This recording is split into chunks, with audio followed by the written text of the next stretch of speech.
तो 2 दिन पहले ईरान ने जो इंडियन 2 ऑयल टैंकर को स्टेट ऑफ हॉर्मुज से निकालने दिया था, उसके बाद इंडियन मीडिया ने बढ़ा चढ़ा के जयशंकर और मोदी जी का डिप्लोमेसी का बहुत सारा तारीफ किया, हम लोगों ने सुना है। लेकिन आज ईरान का सुप्रीम लीडर खुद प्रेस कॉन्फ्रेंस में आके बताया ये कोई देश के आपस में डिप्लोमेसी का बात नहीं है। और ईरान पे जो बैठक होता है तब इंडियन पब्लिक बहुत सपोर्ट करता है ईरान को, इसीलिए ईरान नहीं चाहता है क्या ऑयल और एलपीजी के वजह से इंडियन पब्लिक को कोई तकलीफ हो, इसीलिए उन्होंने ये आने दिया है, जो कि आप ये वीडियो में देख सकते हो। Uh, we have seen some vessels are passing by with the Indian flags from there. Yes. Will you make some special concessions for India, and how do you look at Indian position on this, sir?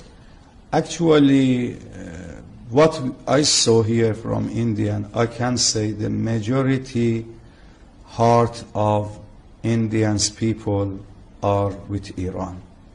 They condemned the oppression.